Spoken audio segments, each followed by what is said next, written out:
सभी को सादर जय धीरेन्द्र। मोक्ष गए ऐसे श्री राम सिद्ध भगवान को मेरा नमस्तु। आज चैत्र कृष्ण नवमी श्री राम भगवान जी का जन्मोत्सव। जैन धर्म में देखते हैं, जैन में प्रथमाण योग शास्त्र है।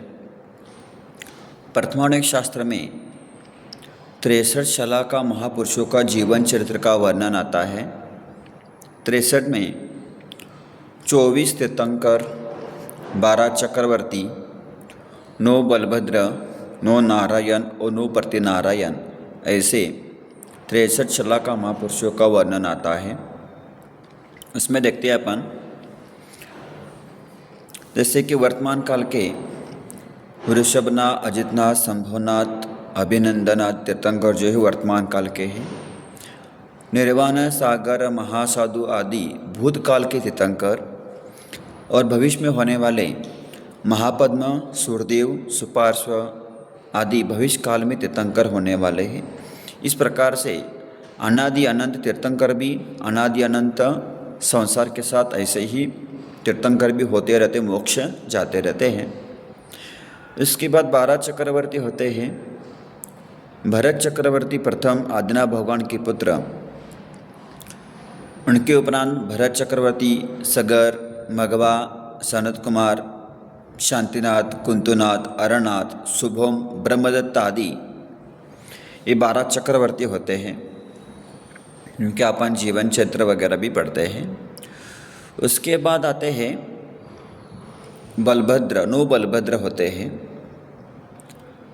जैसे अपन ने सामान्य तौर पर रामायण महाभारत देखते हैं।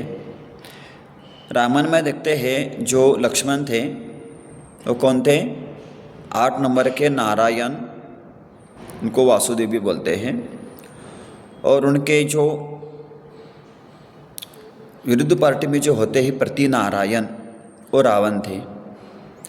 और नारायण के ही भाई बलभद्र के रूप में अपन श्री राम जी को मानते हैं। और 9 नंबर के अपन देखते हैं बलभद्र, जो कृष्ण के भाई थे, बलराम थे।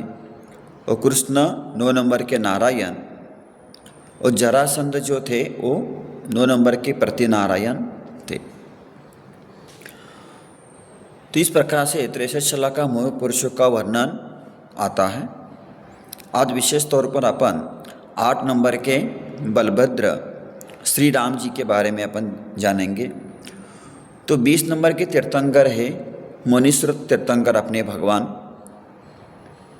उनका जन्म बिहार के राजगृही में हुआ और उनका महान वैभव राजपाट के बाद उनको संन्यास दीक्षा धारण की।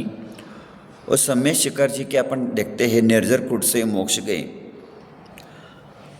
जैन शास्त्र के अनुसार मुनीश्वर भगवान जी का जो काल है, या श्री राम हनुमान जो सुग्रीव आदि का जो काल है, आज से करीब 12.5 लाख वर्ष पूर्व का माना है। और उन्हीं मुनीश्वर तीर्थंकर के काल में 9 नंबर के बलभद्र राम जी हुए। उनका जन्म अयोध्या में हुआ। अयोध्या में पहले तीर्थंकर असंख्यात वर्ष पूर्व आदिनाथ भगवान जी का जन्म हुआ। उसी अयोध्या में कालांतर में 20 नंबर मुनीश्वर जी के काल में श्री राम जी का जन्म हुआ।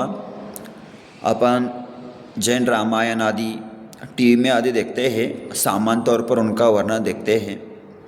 उसी प्रकार उनका जन्म होने के बाद अयोध्या में अपन जन्मोत्सव मनाते हैं। और अपन देखते हैं उनका भी ऐसा कर्म था कि वो जब उनका राज्याभिषेक होने वाला था, उसी दिन उनको वनवास जाना पड़ा। इतना तीव्र कर्म का फल हर भगवान को भी नहीं छोड़ता है। फिर देखते हैं राम, लक्ष्मण, सीता वनवास में गए। वनवास में जाने के बाद और ऐसा अशुभ कर्म का उदय, रावण के द्वारा सीता का हरण हो गया। और राम लक्ष्मण सीता को ढूंढते हुए जा रहे थे, तभी उनको सुग्रीव मिल गए। सुग्रीव एक देश के राजा थे और उनकी वानर सेना आदि अपन देखते हैं। तो भक्त के रूप में राम जी को उन्होंने आकर सहायता की। बाद में पवन कुमार के पुत्र अपन देखते हनुमान जी, वो भी आए और उन्होंने अपनी सभी सेना जुटा के लंका गए और घनघोर युद्ध किया और सीता जी को वापस लाए। और लोकोपात के कारण श्री राम जी ने सीता जी को अपनाया नहीं और वनवास उनको, और बाद में भी वनवास ही भोगना सीता जी को पड़ा। देखिए, उस समय मुनीश्वर भगवान जी या राम थे। उस काल में सभी जीवों की, जो मनुष्य की आयु करीबन 30,000 वर्ष की आयु हर एक जीव की थी बेसिकली, और शरीर की ऊंचाई भी करीब उनका 120 फीट वगैरह कुछ, उन्होंने शास्त्रों में ऐसे कुछ आता है, इतने वो हाइट वाले थे उस समय के सभी प्रकार के मनुष्य। और अपन देखते हैं बाद में बहुत हजारों सालों तक राम जी आने के बाद उन्होंने अपने अयोध्या में सिंहासन बैठकर अयोध्या पूरे भारतवर्ष के बहुत उन्होंने अच्छा सा प्रशासन, जनता की सेवा की। उसी प्रकार सुग्रीव भी देश के राजा थे, उन्होंने भी बहुत हजारों सालों तक प्रजा का सेवा का पालन किया। और धीरे धीरे जब जीवन बढ़ता गया, उनको वैरा गया।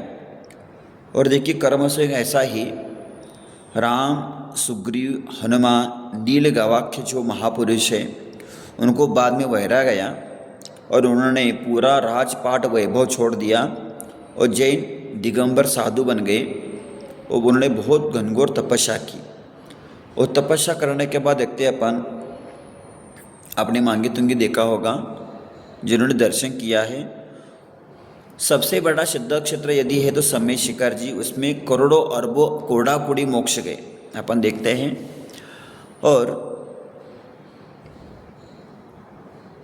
उन्हीं के काल में ये राम, सुग्रीव, हनुमान, नील, गवाक्ष आदि सबसे बड़ा सिद्ध क्षेत्र मांगी तिंगी, वहाँ से 99 करोड़ मुनि महाराज मोक्ष गए। और ये राम, सुग्रीव, हनुमान, नील, गवाक्ष आदि जो महापुरुष हैं, वो सभी मांगी तुंगी सिद्ध क्षेत्र से मोक्ष गए हैं। अपन जैन है तो वीतराग अवस्था, राग द्वेष, वस्त्राभूषण, शस्त्र रहित दिगंबर अवस्था में अपन पूजनीय मानते हैं और अपन पूजा भी करते हैं।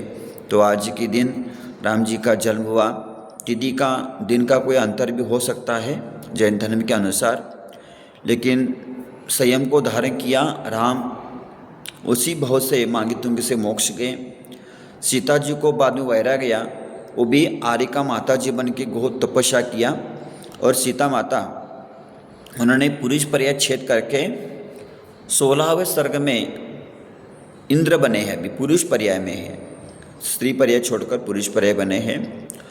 और रावण अपन देखते हैं, रावण, लक्ष्मण, नारायण, प्रत्यनारायण थे। उनका नियम ही शास्त्र में ऐसा है कि इतना महान पुण्य के द्वारा नारायण प्रत्यनारायण का पद मिलता है। तो उनका नियम ही ऐसा है कि युद्ध में प्रथम प्रतिनारायण रावण हारते हैं, मरते हैं, नरक जाते हैं। और बाद में नारायण भी, उनका ऐसा ही नियम है कि वो भी जीवन के अंत में मरकर नरक ही जाते हैं। और नरक में जाने के बाद रावण और लक्ष्मण भी वहाँ पे पूर्व जन्म के वैर के उधर भी झगड़ा करते रहते हैं। और स्वर्ग में जो सीता का जो दीव है इंद्र, वो आके बताता है कि आप ऐसा द्वेष ईर्ष्या छोड़ो, शांत रहो, बोधना देता है। लेकिन नरक का स्वभाव ऐसा है कि वहाँ पे झगड़ा लड़ाई के बिना कुछ होता नहीं, चलता रहता है।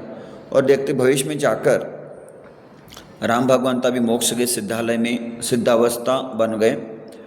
और लक्ष्मण भी कुछ भोग के बाद वो भी तीर्थंकर आदि बन के मोक्ष जाने वाले हैं। रावण इतना महान तपस्वी और बहुत धार्मिक थे, वो उनको भी तीर्थम प्रकृति का बंध हो गया है। वो भी अगले कुछ 24 से भी तीर्थंकर बनने वाले हैं। सीता का जीव जो है स्वर्ग में है। जब रावण तीर्थंकर बनेंगे तो उनके मुख्य गंधर्व के रूप में सीता का जीव गंधर्व मुख्य बनेंगे। और तीर्थंकर रावण और इस सीता का जो जीव है उसी भोज मोक्ष को प्राप्त करेंगे। इस प्रकार से पद्म पुराण जैन रामायण में वर्णन आता है। जरूर आप जैन रामायण शास्त्रों का स्वाध्याय करिए और उससे धर्म से अपन बोध लीजिए। सभी को सादर जय जिनेन्द्र। राम सिद्ध भगवान की जय।